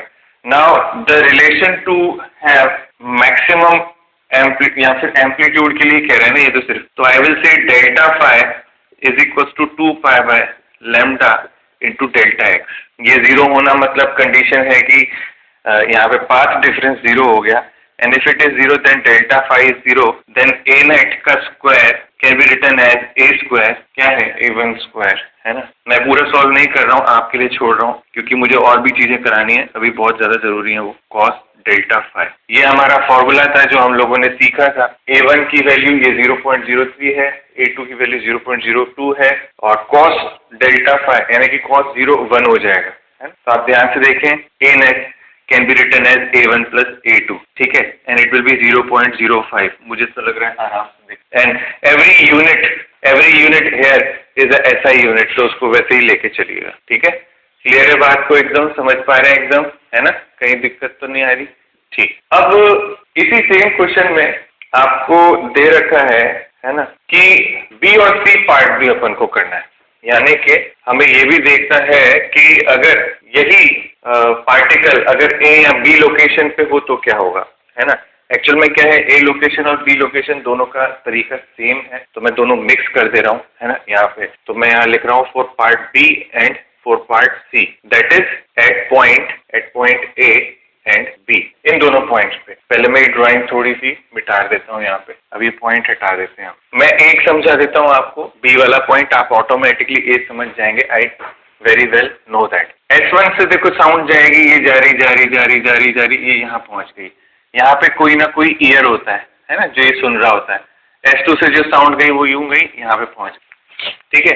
क्या मैं लिख सकता हूँ, जो डिस्टेंस x1 ने ट्रेवल की वो है S1 इंटू बी, और जो डिस्टेंस x2 ने ट्रेवल की वो है S2 into B, sorry S2b into क्या करना है, तो delta x can be written as x1 minus x2, बड़े में से छोटे को घटाना है, hence it will be S1b minus S2b। क्या मैं इसको S1 S2 लिख सकता हूँ? क्या S1 S2 is already given to us as 2 metre? तो अगर given है तो भाई चालू कर दें फिर तो। Delta pi equals to 2 pi by lambda into delta x, ये हमारा एक्सप्रेशन होता है। अब 2 पाई बाय लैम्डा में ये लैम्डा हमें क्वेश्चन ने नहीं दिया है, बट बड़े चालाकी से क्वेश्चन में डेटा दिया हुआ है ना, उस डेटा का इस्तेमाल करेंगे। ध्यान से देखिए, दोनों सोर्सेस कोहेरेंट हैं, और कोहेरेंट है इसीलिए ये फॉर्मूला लगा सकते हो आप, ये याद रखना। तो इसे लगाने से पहले ही आपको ये चेक करना। अब ओमेगा मुझे यहाँ पे दिख रहा है कितना, 2 पाई एफ होता है ओमेगा, एंड ओमेगा अपन को दिख रहा है सिर्फ और सिर्फ पाई। ध्यान से देखिए, ठीक है। तो पाई से पाई कैंसिल हुआ, तो यहाँ से फ्रीक्वेंसी मुझे मिली 1/2, है ना। यानी कि मैं कह सकता हूँ कि टाइम पीरियड की वैल्यू जो है वो 2 सेकेंड हो जाएगी, ठीक है। अब टाइम पीरियड 2 सेकेंड आ गया तो v इज इक्वल टू होता है लैम्डा अपॉन टी, है ना, और मुझे चाहिए लैम्डा, तो lambda is equal to v into t. v की वैल्यू 1.5 मीटर पर सेकेंड दे रखी है, t 2 है तो 3 मीटर इसका वेवलेंथ आ गया। जरा ध्यान से देखिए और मुझे बताइए कि कहीं कोई दिक्कत तो नहीं है, यहाँ तक कोई भी दिक्कत तो नहीं है यहाँ तक, ठीक। अब लैम्डा 3 आ चुका है, तो यहाँ पे वापस से आ जाएंगे इस जगह पे, ठीक है। तो it will be 2π/3 into delta X की वैल्यू कितनी है 2, दिस एंगल इज 4π/3 नाउ। 3 से ये 60 टाइम्स 6 4 जा 24, 240 डिग्रीज का एंगल यहाँ पे आपको मिल रहा है। 3 6 जा 18, 60 इंटू 4 6 4 24, 240 डिग्री का एंगल आपको यहाँ मिल रहा है। दोबारा से इस फॉर्मूला में डालेंगे और आपको इस जगह का आंसर आ जाएगा। ध्यान से सुनिएगा, यही सेम चीज वहाँ ए पे भी होगी, तो आंसर दोनों का सेम आएगा, इसलिए मैंने एक ही पार्ट में आपको ये करा दिया, ठीक है। तो इस तरीके से इंटरफेरेंस के सवाल किए जाते हैं। Now, I'll request you all to do the same process as we have done in this question number 1, in this question number 2. थोड़ा सा स्ट्रक्चर डिफरेंट है, बाकी चीज वही करनी है जो यहाँ की। करें फटाफट। समझ पा रहे हैं ना प्रोसेस समझना आपके लिए बहुत जरूरी है, यही कारण है कि मैं आपको बता रहा हूँ कंटिन्यूसली। रेडी है? किया सब लोगों ने ट्राई? चलिए चेक कर लेते हैं। आप अगर ध्यान से देखें तो हमारी साउंड इस केस में 2 हिस्सों में बढ़ रही है ना, आपको दिख रहा होगा साउंड 2 हिस्सों में बढ़ रहा है। यहाँ से लेकर यहाँ तक साउंड कॉमन जाएगा और फिर यहाँ से लेकर यहाँ तक भी साउंड कॉमन जाएगा, अगर आप ध्यान से देखें, ठीक है। फर्क सिर्फ इतना है कि यहाँ पे एक साउंड बदल रहा है, यूं जाके यूं आ रहा है, तो ये x1 पाथ ट्रेवल हुआ, और एक साउंड यूं जा रहा है तो ये x2 पाथ ट्रेवल हुआ। सिर्फ ये रास्ता और ये रास्ता डिफरेंट है, बाकी सारा रास्ता कॉमन है, ठीक है। तो क्या मैं कह सकता हूं कि इस ऊपर वाली साउंड और नीचे वाली साउंड के अंदर जो डिफरेंस है वो पाथ का x1 माइनस x2 या x2 माइनस x1 होगा, ऐसा कह सकते। तो बस अब मुझे जो है यही निकालना है, और ये निकालने के बाद ही जो है मुझे ये पता चलेगा कि यहाँ कान के ऊपर जो साउंड पहुंच रही है उसकी एम्पलीट्यूड कितनी होगी, उसकी इंटेंसिटी कितनी हो सकती है। अब ये पहले बात तो ये सोचें कि एक ही साउंड जा रहा है अंदर, और उस साउंड को हमने 2 रास्ते देके अलग अलग पाथ डेवलप कर दिए हैं। इस तरीके से जो साउंड प्रोड्यूस होता है, 2 जगह पे जो साउंड जा रहा है, एक ऊपर जा रहा है और एक नीचे जा रहा है, अब ये दोनों साउंड जो है एक ही फ्रीक्वेंसी के हैं, इनको कहते हैं हम कोहेरेंट सोर्सेस। तो आप सोचते होंगे ना कि सर कोहेरेंट सोर्सेस कैसे बनाए जाते हैं, तो these are the method how we can make coherent. माने एक ही साउंड को अगर आप दो पाइप्स के थ्रू निकाल दें, ऐसे आगे साउंड जा रहा है और 2 पाइप में कन्वर्ट कर दिया, तो एक साउंड ऊपर से जा रहा है उसी सोर्स का और एक नीचे से जा रहा है उसी सोर्स, दोनों की फ्रीक्वेंसी सेम होती है। ऐसे में हम इसको इंटरफेरेंस करवा सकते हैं। अच्छा, इंटरफेरेंस का बहुत अच्छा एग्जांपल एक मेरे सामने भी आ रहा है। आपने देखा होगा अक्सर मूवीज के अंदर पुलिस के पास एक मेगाफोन होता है, आपको दुश्मन को बोला जाता है कि आपको चारों तरफ से घेर लिया गया है, अपने आप को सरेंडर कर दीजिए। और अक्सर हम लोग भी क्या करते हैं, रजिस्टर को ऐसे फोल्ड करके ऐसे नाम लेके चिल्लाते हैं अपने दोस्तों का क्लास के अंदर, ठीक है। तो ये क्या है, जब आप इस तरीके से करते हैं तो आपने देखा होगा आवाज बढ़ जाती है। ये वही सेम फिनोमेना है इंटरफेरेंस, है ना। इंटरफेरेंस होता है और इंटरफेरेंस से जो है लाउडनेस बढ़ जाती है बिकॉज एम्पलीट्यूड बढ़ रहा हो। तो वो हम देखते हैं, चलिए कैसे होता है पूरा प्रोसेस, ठीक है। तो ये कुछ एग्जांपल्स थे जो मुझे ध्यान आए, इसलिए मैंने आपके साथ शेयर किए। सॉल्यूशन 2, ध्यान से देखिएगा, जो ऊपर का रास्ता है बच्चों वो सेमी सर्कल है, तो x1 equal to pi into r लिखा जाएगा। अब आपकी इच्छा है 22/7 इंटू 20/100, चाहे तो इसे मीटर में ले आए, है ना, तो कोई वादा नहीं है, ठीक। एंड रेडियस 20 सेंटीमीटर है, तो ये इसका डायमीटर कहलाएगा। तो x2 की वैल्यू जो है मैं लिख सकता हूँ 40/100, यानी कि चाहे तो सेंटीमीटर में चलने दें, वैसे कोई दिक्कत नहीं क्योंकि फ्रीक्वेंसी उसमें है तो मीटर में ही चलेगा। तो 0.4 तो यहाँ पे मीटर में आ रहा है, और यहाँ पे भी इसको सॉल्व कर लें अपन अगर, तो मेरे ख्याल से ये आएगा सॉल्व करने पे डेल्टा x की वैल्यू आ रही है 0.228, है ना, सही कह रहा हूँ ना, चेक कीजिए 0.628 ये यहाँ का आ रहा है, ठीक है। And delta x is equal to x1 minus x2 and it will be equal to 0.228 metre. ये यहाँ पे डेल्टा x की वैल्यू आ गई, ठीक है, दिस इज इट। अब डेल्टा x की वैल्यू तो आ गई, अब हम जानते हैं कि बच्चे delta x is equal to n lambda होता है, किसके लिए, फॉर कंस्ट्रक्टिव इंटरफेरेंस। और उसने पूछा है आपसे, बताइए कौन सी फ्रीक्वेंसीज जो है मैक्सिमम इंटेंसिटी देगी। तो मैक्सिमम इंटेंसिटी मतलब वो चाहता है कि कंस्ट्रक्टिव इंटरफेरेंस हो, और कंस्ट्रक्टिव इंटरफेरेंस की कंडीशन ये है। तो this 0.228 is equal to n into lambda मुझे रखना पड़ेगा, है ना। अब मुझे वो लैम्डा चाहिए जो इस फ्रीक्वेंसी रेंज के अंदर काम करता हो। मुझे वो लैम्डा चाहिए जो इस फ्रीक्वेंसी रेंज के अंदर काम करता हो। कैसे मिलेगा, देखिए कैसे मिलेगा हमें, वो पहले हम लोग सोच लेते। हमारे को जो मिनिमम फ्रीक्वेंसी इस क्वेश्चन में दे रखी है वो दे रखी है 1000 हर्ट्ज, है ना। एंड जो मैक्सिमम फ्रीक्वेंसी दे रखी है वो दे रखी है 4000 हर्ट्ज। स्पीड ऑफ साउंड इसने नहीं दे रखा है, बट स्पीड ऑफ साउंड आपको अगर ना दिया हुआ हो तो आप 340 मीटर पर सेकेंड ले लें, है ना, हमेशा। तो मैं जानता हूं कि स्पीड का जो फॉर्मूला है वो है लैम्डा इंटू एफ, है ना। तो लैम्डा का जो फॉर्मूला होगा वो होगा v/f। तो लैम्डा मिनिमम या फिर लैम्डा मैक्सिमम कह लें, lambda is equal to v/f होता है ना। तो अगर f मिनिमम होगा तो लैम्डा मैक्सिमम होगा। तो lambda maximum is equal to 340 upon 1000 and it can be written as how much 0.34 metre, है ना, दिख रहा होगा। Similarly lambda here can be written as 340 upon 4000, ठीक है। तो ये कितना आएगा 170, ठीक है। Again 1000 it is how much 85, तो it is 0.085 metre. This is lambda minimum, ठीक है। तो ये रेंज आ गई हमारे पास लैम्डा, ठीक है। तो अब मैं क्या करूंगा, lambda is equal to simply यहाँ पे रखूंगा 0.228 और नीचे रखूंगा n, और आपको पता ही है n belongs to a integer, ठीक है। वैल्यूज डालना शुरू कर दूंगा, ठीक है, वैल्यूज डालना शुरू कर देता हूँ। तो n की वैल्यू 1 आई, तो लैम्डा की वैल्यू कितनी हुई 0.228। n की वैल्यू 2 रखी, लैम्डा की वैल्यू हो गई 0.114। n की वैल्यू 3 रखी, लैम्डा की वैल्यू हो गई कितनी, फटाफट टाइम बचा लेते हैं, 0.076। n की वैल्यू हो गई 4, है ना, 0.228 डिवाइडेड बाय 4, 0.057। अब हमको देखो क्या था, 85 से 0.34 तक जाना था, है ना। और अगर आप ध्यान से देखो तो ये 85 से और ज्यादा नीचे चला गया। रेंज हमारी सिर्फ ये होगी यहाँ से यहाँ तक, ठीक है। ये लोएस्ट है और वो हाईएस्ट है, तो ये फ्रीक्वेंसी इसके अंदर आ गई, सॉरी ये वेवलेंथ इसके अंदर आ गई, क्योंकि 85, अच्छा नहीं ये भी नहीं आ पाएगी क्योंकि ये भी नीचे है ना। ये वाला लैम्डा भी नहीं आ पाएगा। 0.85 से 0.34 तक, यानी 85 के 86 आएगा, है ना। तो 76 भी नहीं हो सकता, ये भी नहीं हो सकता, जबरदस्ती निकाल लिया, गलती हो गई। तो ये और ये दो वेवलेंथ जो है पॉसिबल हैं जिनके ऊपर जो है मैक्सिमम इंटेंसिटी हमें सुनाई देगी। तो इस तरीके से जो है इन क्वेश्चंस को किया जाता है। ये इंटरफेरेंस के ऊपर बेस्ड सवाल है। आपके मॉड्यूल के अंदर भी एक सवाल इंटरफेरेंस के ऊपर दिया गया है, बस वो एक ही सवाल है, इसी वजह से जो है मैंने ये कराया आपको। बट वो मॉड्यूल वाला सवाल आप खुद से कीजिएगा।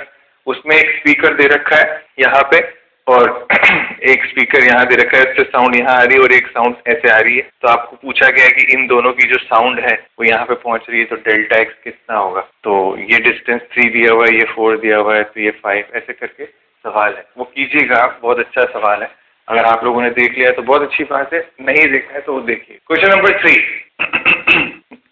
There is a floor and there is a ceiling, छत है एंड फ्लोर है। यहाँ पे एक साउंड सोर्स रखा है S1। ऐसा कहा जाता है कि ये साउंड सोर्स और ये लिसनर यानी कि आपका कान, ठीक है, दोनों 120 मीटर की दूरी पे है, और ठीक बीचों बीच छत पे ये एक साउंड है जो यूं टकराता है, रिफ्लेक्ट होके इसकी कान में एंटर होता है, ठीक है, ठीक बीचों बीच ऐसा होता है। तो एक साउंड यूं जाता है और एक साउंड जो है वो यूं जाता है, ठीक है, और उसके कान में ये दोनों साउंड गिरते हैं। तो देखो ये चीज हमारे साथ भी होती है बीइंग अ टीचर, है ना। एक बच्चा यहाँ से बोल रहा है, दूसरा बच्चा यहाँ से बोल रहा है, सर हमें ये क्वेश्चन बताओ, सर हमें ये क्वेश्चन बताओ। इंटरफेरेंस होता है हमारे कान, ठीक है, और हमें समझ में नहीं आता। तभी हम आपसे बोलते हैं कि शोर मत मचाओ क्लास, ठीक है, सब्जी मंडी बना रखी है ना। ये इस तरीके के डायलॉग आपको इसीलिए सुनने को मिलते, समझ पा रहे हैं ना बात। तो बात सिर्फ इतनी सी है कि मान लेते हैं, let's say this is point P and this is source S, ऐसे ही मान लेता हूँ, S1 क्या लिखना क्योंकि यहाँ एक ही तो है, and this is point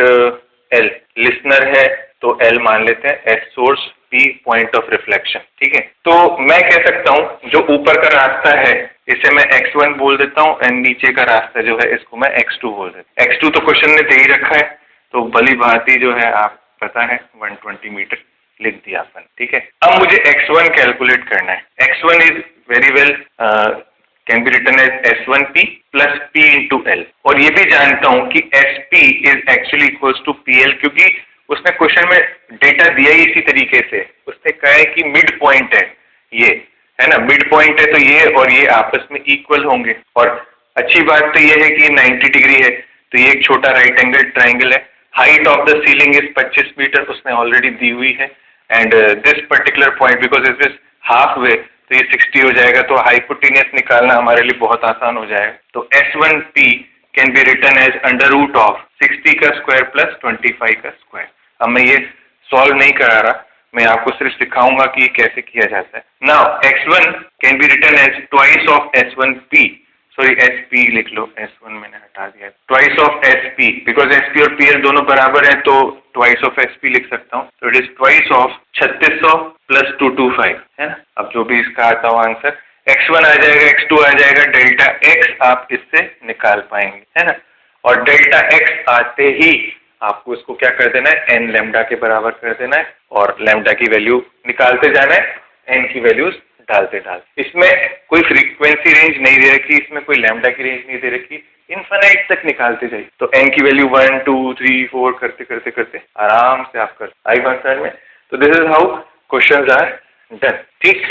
now let's come back to our continuing theory जो चल रही थी। Now today's topic is reflection of wave, ठीक है बच्चों, रिफ्लेक्शन ऑफ वेव। सबसे पहले जो वेव मैं पिक करूंगा यहाँ पे वो स्ट्रिंग वेव्स करूंगा, है ना।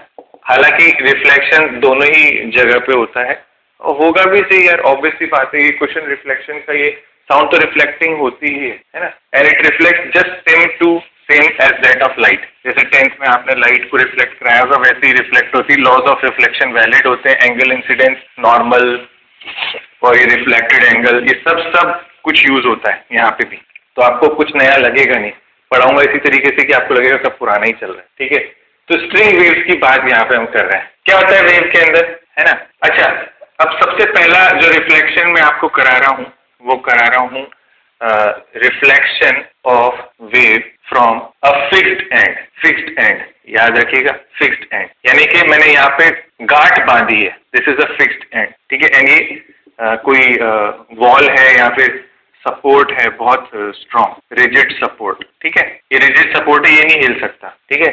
ये रिजिड सपोर्ट है, ये नहीं हिल सकता। अब हुआ क्या है, हमने ना यहाँ से रस्सी को पकड़ा हुआ है एंड हमने यूं एक झटका मारा है। कैसे झटका मारा है, सिर्फ यूं एक झटका मारा है, ठीक है। यूं झटका मारने से क्या है कि एक छोटा सा पल्स जनरेट होता है, इसे कहते हैं पल्स। यूं ऐसा एक पल्स जनरेट होता है और ये पल्स अब आगे की तरफ बढ़ रहा है स्पीड v से इस रिजिड फिक्स्ड सपोर्ट की तरफ, इस रिजिड फिक्स्ड सपोर्ट की तरफ। अब ये पल्स क्या कर रहा है, ध्यान से देखिएगा। यहाँ के जितने भी पार्टिकल्स हैं इस हम्प के नीचे वाले, इन पार्टिकल्स को ये ऊपर की तरफ खींच रहा है, ठीक है। धीरे धीरे ये पल्स आगे बढ़ेगा, है ना। मैं अगली फोटो बनाना चाहूंगा क्योंकि मिक्स नहीं करना, ये डायग्राम धीरे धीरे, क्योंकि पल्स हमको आगे बढ़ती हुई दिखानी है धीरे धीरे, है ना। तो ऐसे काफी सारे डायग्राम बनाने हैं आपको ऐसे वाले, और सब में जो है ये पल्स अभी यहाँ है तो थोड़ी देर बाद मैं इसको आगे यूं दिखाऊंगा ऐसे, है ना। आप बढ़िया तरीके से बनाना, मैं तो सिंपल इसको यहाँ से ऐसे दिखा रहा हूँ। इसका मतलब ये हुआ कि पल्स ने अब क्या किया, जो यहाँ के पार्टिकल ऊंचे हुए थे उनको वापस नीचे बुला लिया, अब आगे वाले पार्टिकल्स को वो ऊपर लेके जा रहा है। तो जैसे जैसे ये पल्स आगे जाता है ना, जैसे जैसे ये पल्स आगे जाता है तो ये और आगे के पार्टिकल्स को ऊपर खींचेगा और पुराने पार्टिकल्स को नीचे ले जाएगा। ये पल्स का काम होता है, और ये एक्चुअली पल्स का नहीं, ये वेव का एक हिस्सा है, उसी का काम है, ठीक है। इसको कहते हैं हाफ वेव, मतलब आधी वेव प्रोड्यूस की है, वही पल्स है। अब the moment it is about to reach at this point, ठीक है। ये भी एक पार्टिकल है जिसको बांध रखा है, और ये पार्टिकल इस तरीके से बंधा हुआ है कि मैं तो नहीं हिलूंगा, ऐसे ये पार्टिकल ऐसे बंधा हुआ है फिक्स होके कि नहीं आजा वेव आजा, मैं तो नहीं हिलूंगा अपनी जगह से, ऐसे, ठीक है। ये पार्टिकल इस तरीके से बंधा हुआ है, ठीक। तो जैसे ही ये पल्स यहाँ पहुंचती है, जैसे ही ये पल्स यहाँ पहुंचती है और यहाँ पे आके इसे ऊपर खींचने की कोशिश की जाती है इस पार्टिकल को, है ना, क्योंकि पल्स का काम क्या है, ये ऊपर खींचने की कोशिश करेगा। ये पार्टिकल कहता है कि नहीं मैं नहीं जाऊंगा, नीचे की तरफ और खिंचा देता है, यूं नीचे की तरफ और खींच देता है। तो क्या आप इमेजिन कर सकते हैं कि यहाँ पे रिफ्लेक्शन होने के बाद हमें रिटर्न में कैसी पल्स दिखी होगी। अगर आप थोड़ा सा सिर्फ सोचें कि कैसी होगी, तो ऐसा ऑब्जर्व किया गया है कि रिटर्न होने के बाद जो नया डायग्राम देखा गया है वो कुछ यूं ऐसा देखा गया, पल्स उल्टी हो जाती है and it moves like this, return होती है इस तरीके से। तो आपको ये सारे डायग्राम बनाने, पहले में इसको अप्रोच करवाइएगा, फिर तीसरे में एक ट्रांसवर्स ऐसा फोर्स दिखाइएगा एंड देन फिर उसके बाद उल्टी करके रिटर्न करवाइए। ठीक है, इतना सा फटाफट लिखिए, तो उसके बाद फिर नया स्टेटमेंट लिखते हैं। In such situation we say that if Y I यानी कि incident wave is a sine omega T minus K X, क्योंकि as the wave was travelling along positive X axis. ठीक है, तो ये इक्वेशन इसकी है। But after reflection from fixed end Y reflected can be written as minus of a sine omega T minus K X, है ना। If we need to take this minus inside, ये tricks मैंने आपको already सिखाई है, ये कोई नई ट्रिक नहीं है। You have to do simply what, you have to simply add plus pi. ठीक है, एंड आपका माइनस अंदर चला जाएगा। Now why we have done this, because we want to compare this equation with this equation. ठीक है, हमने सिर्फ इसीलिए किया है and this gives a clear view, this gives us a clear view. अच्छा, मैं आपसे सिर्फ इतना सा पूछूंगा, इन दोनों वेव की इक्वेशंस में से आगे कौन सी वेव है? मतलब यहाँ पे कुछ वर्ड्स यूज किए जाते हैं, which wave is leading and which wave is lagging. तो आप देखेंगे एंगल के टर्म्स में ही लीडिंग और लैगिंग बताई जाती है। तो ये वाली वेव प्लस पाई से आगे है एंड ये वाली वेव प्लस पाई से पीछे है। Now this wave is leading and this wave is lagging. तो इसी के ऊपर स्टेटमेंट लिखा जाता है अक्सर। ठीक है, तो वही स्टेटमेंट हम यहाँ पे ऐड करेंगे। रेडी है? तो ऐड करें स्टेटमेंट फटाफट, पहले ड्रॉ कर लें तुरंत। क्या आप सभी लोगों ने भोंपू खरीद लिए हैं, जैसे सब लोग मार्केट में खरीद रहे हैं आजकल उत्तरायण के लिए? क्या आप लोग भी छत पे खड़े होकर पों पों कर रहे हैं? बिकॉज दैट भोंपू, दैट पों पों वाला, it is again working on interference. तो बजाइएगा और फिजिक्स को फील कीजिएगा, मजा आएगा। ठीक है, तो चलिए लिखें। Whenever a wave is reflected from a fixed end, whenever a wave is reflected from a fixed end, a phase difference of pi is created between incident and reflected wave, and a path difference of इस तरीके से path difference निकाला जा सकता है, delta x equals to lambda upon 2 pi into only pi, and a path difference of lambda by 2 is created, and a path difference of lambda by 2 is created। Simple सा statement है, इसको लिख लें और फटाफट फिनिश करें। इतना सही लिखना है अपन को, इससे ज्यादा नहीं लिख। ठीक है, नेक्स्ट। अच्छा, मैंने देखा आपकी रेस के अंदर जो सवाल एक बच्चे ने भेजा था मुझे कि इंसिडेंट का एम्पलीट्यूड और रिफ्लेक्टेड का एम्पलीट्यूड, ट्रांसमिटेड का एम्पलीट्यूड, वो इतना डिटेल में हमारे लिए नहीं है, बट स्टिल जो है मैं इंक्लूड करूंगा। आपके मॉड्यूल में भी नहीं है, ना ही एनसीईआरटी में है, कहीं से कहीं तक सिलेबस का पार्ट नहीं है, बट आपकी नॉलेज में रहे इसलिए मैं आपके नोट्स में जरूर शामिल करूंगा। आप चाहें तो उसे इग्नोर कर सकते हैं, है ना, अपनी मेमोरी में लाने की जरूरत नहीं है, सिर्फ ध्यान रखें, कोई दिक्कत। नेक्स्ट आता है हमारा स्ट्रिंग वेव के अंदर ही, दिस इज पार्ट ए, है ना। Now part B, reflection of wave from a free end. ठीक है, इस बार क्या किया जाता है, ये जो वेव है, रिजिड सपोर्ट तो इस बार भी है ना, ये डंडा जो है जिसपे हम इस वेव को रस्सी को बांध रहे हैं, तो रिजिड सपोर्ट ही, बट यहाँ पे क्या होता है, एक रिंग होती है ऐसी, है ना। ठीक है, दिस इज स्मूथ रिंग। ठीक है, and it acts as a free end, माने यहाँ बांधा हुआ नहीं, ये रिंग फ्री है ना। तो this is a smooth ring and ये रॉड जो है, ये रॉड भी स्मूथ ही है आपका, बिकॉज फ्रिक्शन ऑफर नहीं करना है, अदरवाइज ये अटकेगा ऊपर नीचे होने में। ठीक है, now under this situation if we produce a pulse, तो मैंने पल्स आगे पहुंचा दी जल्दी से, क्योंकि फिर मैं यहाँ बनाता, फिर यहाँ ऐसे करके, तो टाइम ज्यादा खाता है। तो अब क्या होगा, जब पल्स यहाँ पहुंचेगा, है ना, इस जगह पे, तो ये वाला पार्ट अब इजीली ऊपर मूव कर सकता है, तो ये पार्ट ऊपर जाएगा, है ना। और ऐसा देखा गया है कि ये पार्ट ऊपर जाता है और ये इतना ऊपर चला जाता है ना। ऐसा देखा गया है कि अगर ये एम्पलीट्यूड ए है पल्स का, तो ये पार्ट ऊपर जो है 2a टाइम्स चला जाता है, ऐसा देखा गया। ये छल्ला, ये जो रिंग है, ये रिंग ऊपर 2a टाइम्स चला जाता है। एंड देन फिर उसके बाद जब ये नीचे आता है कैसे होगा, ध्यान से देखिएगा। वेव जा रहा है, वेव जा रहा है, वेव जा रहा है, वेव जा रहा है, छल्ला जो है ये ऊपर गया है ना।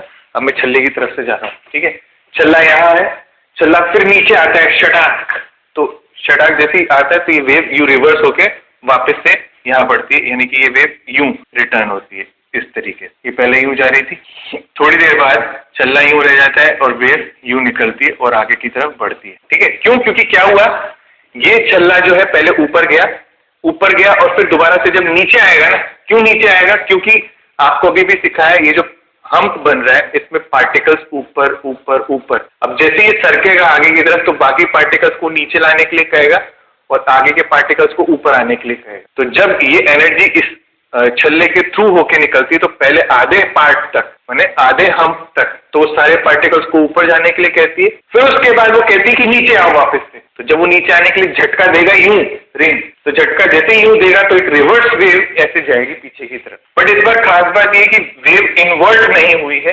वेव ऊपर की तरफ से ही जा रही है। ये खास बात इस वाले रिफ्लेक्शन में देखने को मिलती है और इस खास बात के कारण ही जो है हमारा एक पॉइंट यहाँ पे बनता है, ठीक है। तो as we see in this reflection, reflected wave is not inverted, reflected wave is not inverted, and reflected wave is not inverted, and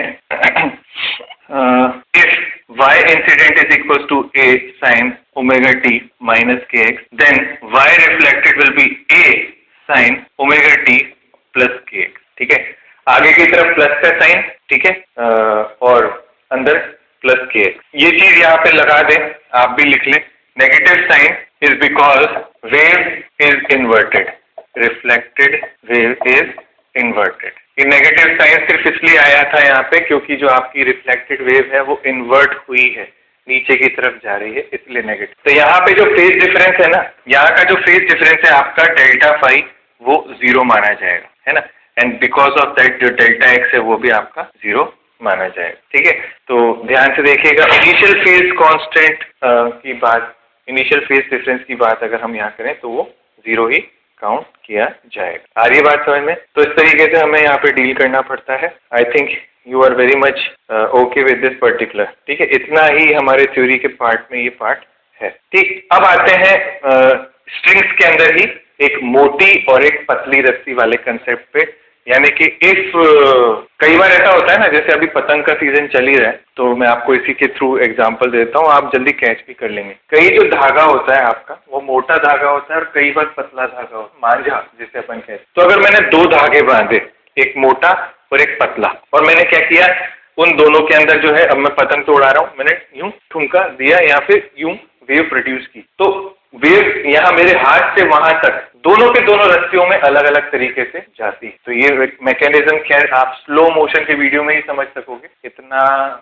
थोड़ा टिपिकल होता है। मन तो मेरा बहुत होता है कई बार कि आपको एक्सपेरिमेंट्स इतने सारे कराऊं, बट हमारे पास समय इतना कम है ना कि हम लोग उसको इतना लेके नहीं जा सकते डिटेल में। बट ये चीजें जो है काफी इजीली प्रैक्टिकली पॉसिबल है। आपको मैं जो चीजें बता रहा हूँ आप इनको घर जाके जरूर ट्राई किया कीजिए। जैसे लास्ट ईयर की बात है, मैंने नर्चर के अंदर ये जो एग्जाम्पल ये वाला जो है ये मैंने दिखाया था। हमारे पास एक खिड़की थी, हमने उस खिड़की के अंदर ग्रिल के अंदर ऐसे क्रॉस का साइन होता है मेटल के बार्स के थ्रू, हमने यहाँ पे रस्सी बांध दी थी और वेव प्रोड्यूस की थी। तो देखा था कि वेव जो है रिटर्न में इन्वर्ट होके आ रही थी। तो ये आप देख सकते हैं आपके घर में भी खिड़की होगी। फिर एक खिड़की ऐसी थी जिसमें कोई बीच में जॉइंट नहीं था, सीधे सिंपल एक सीधी सी रॉड थी इस तरीके से, तो उसमें ढीली गांठ बांधी थी हमने, है ना। तो that was acting as a ring. या आप चाहो तो चूड़ी का इस्तेमाल भी कर सकते हो, आपके घर में बैंगल्स तो होंगी, चूड़ी का इस्तेमाल कर सकते हो, धागा बांधना एंड धागा पकड़ के टाइट खड़े रहना and then just do like that. तो what you will see that inverted wave जो वहां से रिफ्लेक्ट होके आएगी वो इसी तरीके के शेप की होगी। तो ये सारी चीजें ऐसी हैं जो आप घर पे प्रैक्टिकली कर सकते हो। मुझ पे भरोसा मत करो, किताब पे मत करो, खुद करके आप देख सकते, ठीक है। तो you will C such wave in the practical life, ठीक है। तो नेक्स्ट मॉड्यूल के अंदर मैं शुरू करूंगा वही डेंस वायर और पतला वायर, मोटा और पतला वायर का कॉम्बिनेशन, ठीक है। तो चलिए।